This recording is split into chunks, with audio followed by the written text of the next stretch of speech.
안녕하십니까? 이상원 교수입니다.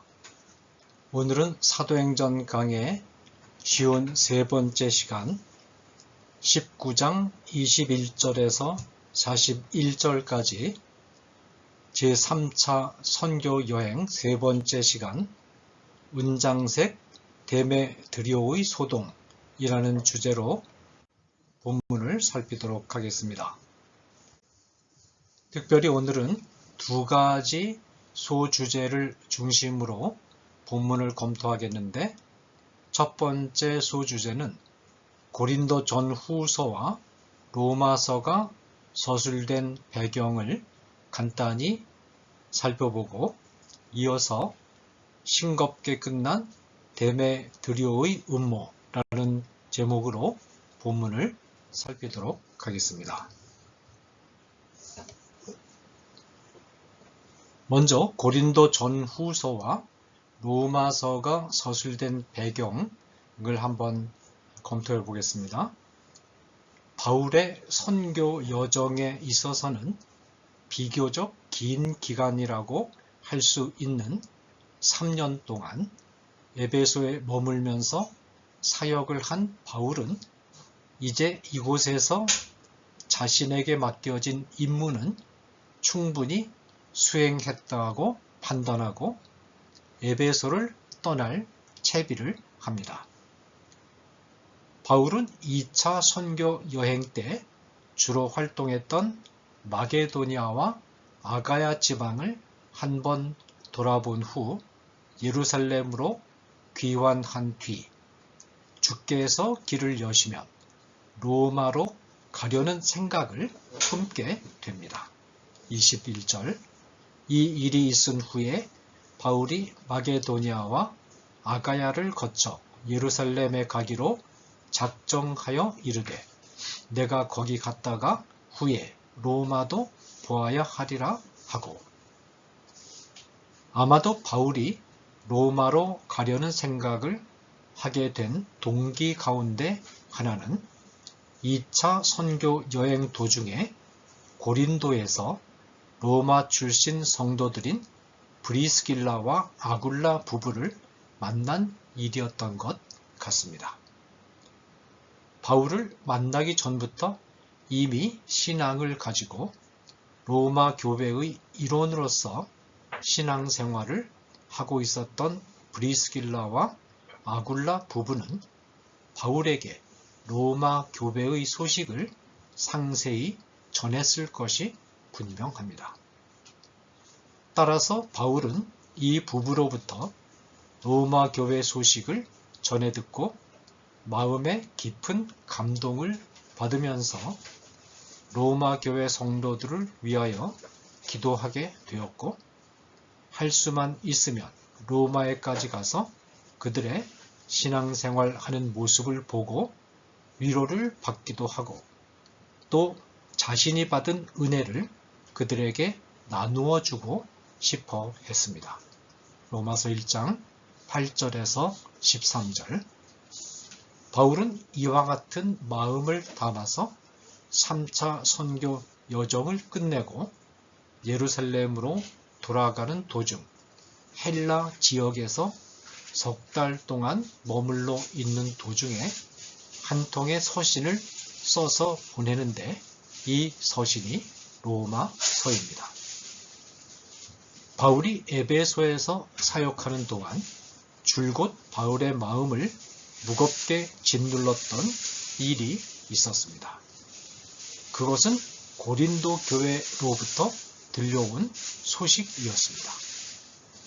고린도 교회는 2차 선교 여행 당시 바울의 사역을 통하여 설립된 교회인데, 바울이 고린도를 떠난 직후부터 내분과 윤리적인 타락 때문에 시달려온 교회입니다.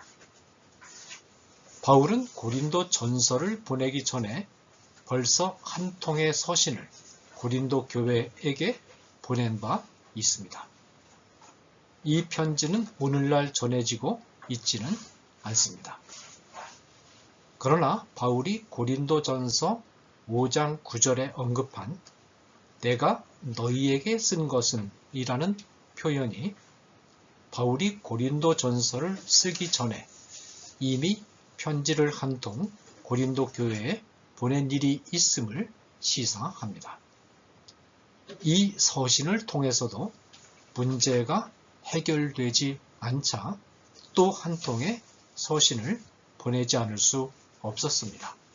그것이 고린도 전서입니다. 바울은 고린도 전서를 쓰는 것으로 멈추지 않고 자기를 돕고 있던 디모데와 에라스도를 직접 고린도로 보냅니다. 22절. 그러나 그것도 고린도 교회의 문제를 해결하는 데 미흡했던 것 같습니다.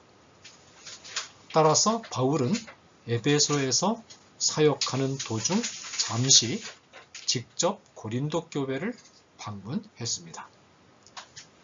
고린도후서 12장 14절에 바울이 세 번째 고린도 방문을 준비하고 있다는 언명이 나오는 것으로 보아서 이때 이미 바울은 고린도를 2번 방문한 후였음을 알 수 있습니다. 한 번은 2차 선교 여행 중에 고린도에 가서 고린도 교회를 설립한 것이고 다른 한 번은 에베소에 체류하는 도중에 고린도를 잠시 방문한 일입니다. 바울은 2번째 고린도 교회를 방문하면서 마음의 근심이 가득 차 있었고 또 그 근심을 그대로 안고 에베소로 돌아왔음을 고린도후서 2장 1절의 언명을 통해 알 수 있습니다. 내가 다시는 너희에게 근심 중에 나아가지 아니하기로 스스로 결심하였노니. 자, 그 다음엔 두 번째 소주제인 싱겁게 끝난 데메드리오의 음모입니다.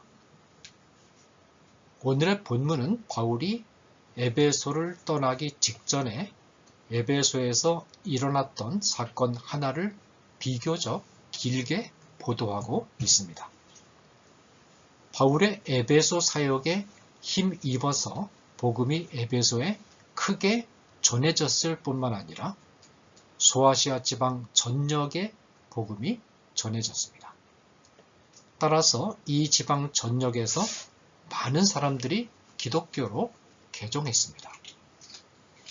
이전에 이방 종교를 따르다가 이렇게 많은 사람들이 기독교로 개종하자 이방 종교를 계속해서 신봉하려는 사람들과 기독교인들 사이에 어떤 종교가 참된 종교인가 라는 문제를 두고 논란이 벌어졌습니다.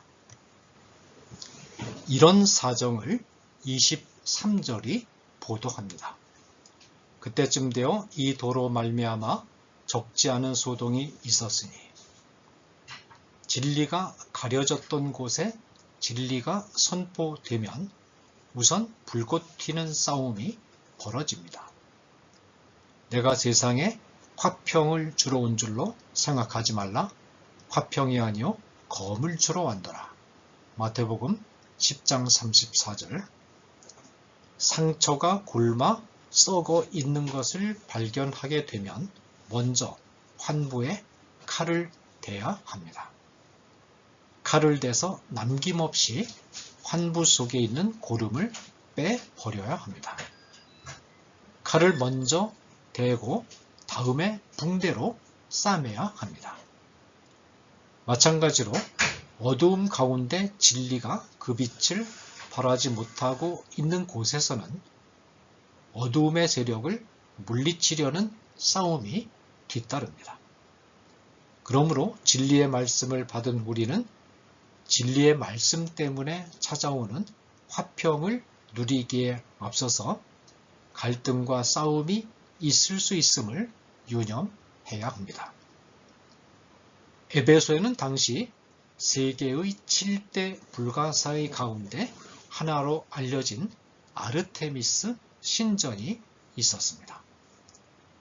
아르테미스 여신은 다이아나 여신이라고도 불리는데 모신으로서 많은 가슴을 가지고 풍요롭게 젖을 주는 신으로 숭앙되었습니다.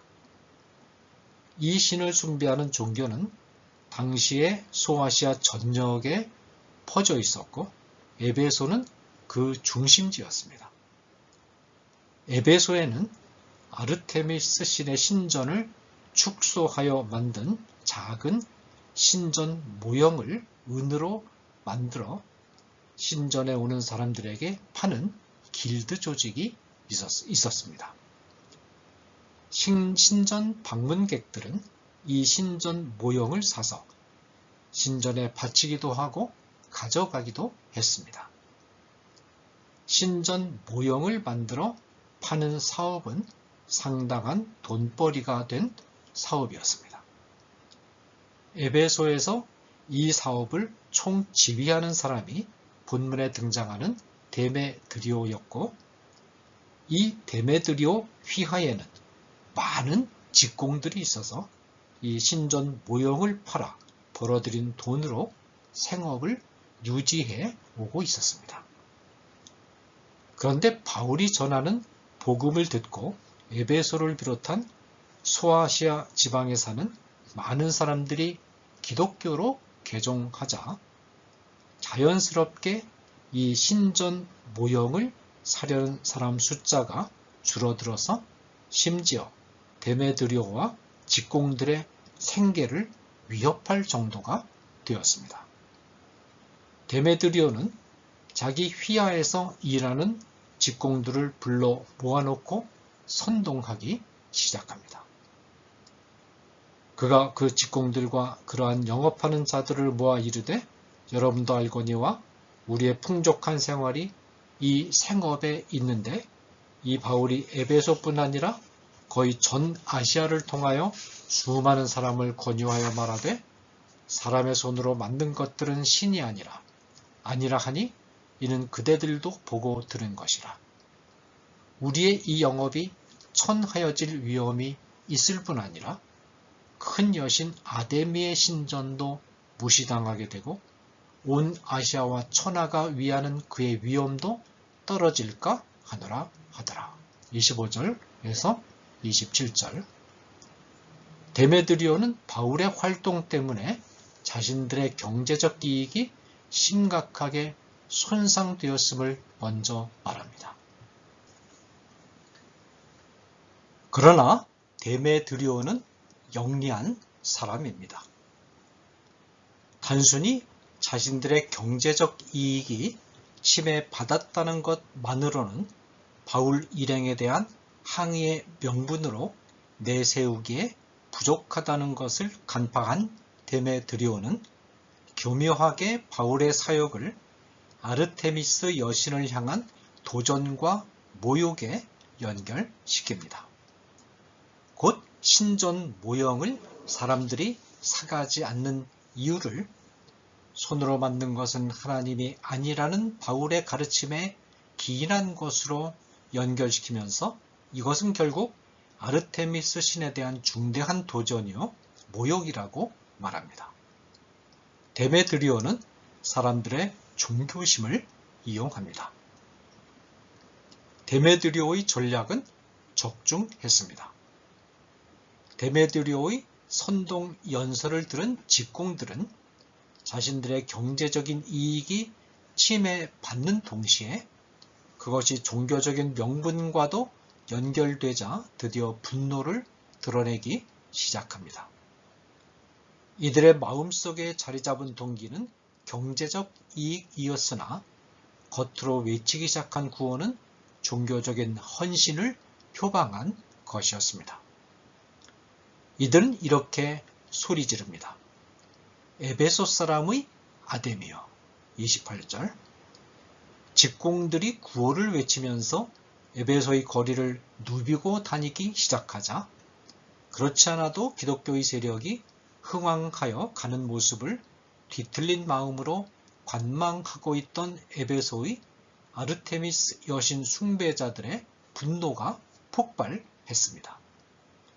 증오에 불이 붙은 군중은 우선 눈에 띄는 바울의 동료 가이오와 아리스다고를 붙잡아 집회 장소로 이용되어 온 야외 극장으로 몰려갔습니다. 29절. 이 야외 극장은 약 2만 5천 명 정도를 수용하는 큰 규모였습니다. 삽시간에 동료가 잡혀가는 험악한 사태에 직면한 바울은 군중들 가운데로 파고 들어가 무슨 일인지 알아보고 해명을 하려고 시도했습니다. 30절. 그러나 바울의 제자들 그리고 바울과 좋은 관계를 맺고 있었던 관원들이 바울이 군중 속으로 들어가지 못하게 했습니다. 군중은 일단 모이기는 모였는데 이 사람은 이 말을 하고 저 사람은 저 말을 해서 도대체 모인 이유를 종잡을 수 없었고 모인 사람들 가운데 태반이나 모인 이유도 모른 채 군중 심리에 끌려서 모여든 것입니다. 32절. 다만 아르테미스 여신을 숭배하는 것을 반대한 기독교인들 때문에 사태가 발생했다는 것만은 분명했습니다. 군중 가운데는 유대교인들도 상당수 끼어 있었습니다. 유대교인들은 자기들도 유일하신 한 분 하나님 이외에는 다른 신을 인정하지 않는 가르침을 가지고 있는 것을 의식하고 자칫하면 불똥이 자기들에게로 옮겨 붙을 수도 있다는 위기의식을 느꼈습니다.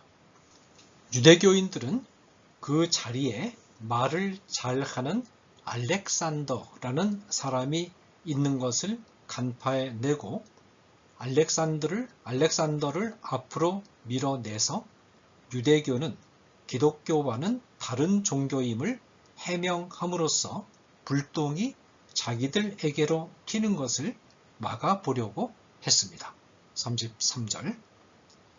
알렉산더가 떠밀려서 앞에 나와 무리를 조용히 시키고 말을 하려고 했으나 이 사람이 유대인인 것을 알아챈 군중은 에베소 사람의 아데미어라는 구호를 계속하여 외쳐대 말을 하지 못하도록 막아버렸습니다.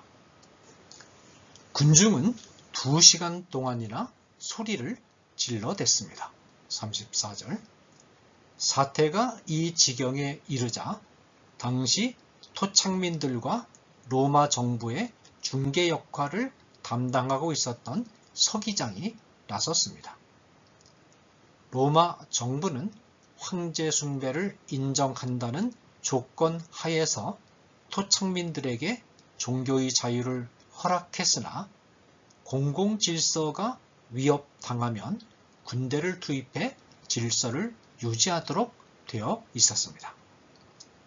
서기장은 우선 에베소가 아르테미스 여신 숭배의 중심지라는 것은 만천하가 다 아는 사실임을 상기시킵니다. 서기장이 무리를 진정시키고 이르되 에베소 사람들아, 에베소시가 큰 아데미와 제우스에게서 내려온 우상의 신전지기가 된 줄을 누가 알지 못하겠느냐? 이 일이 그렇지 않다 할 수 없으니 너희는 가만히 있어서 무엇이든지 경솔히 아니하여야 하리라. 35절, 36절.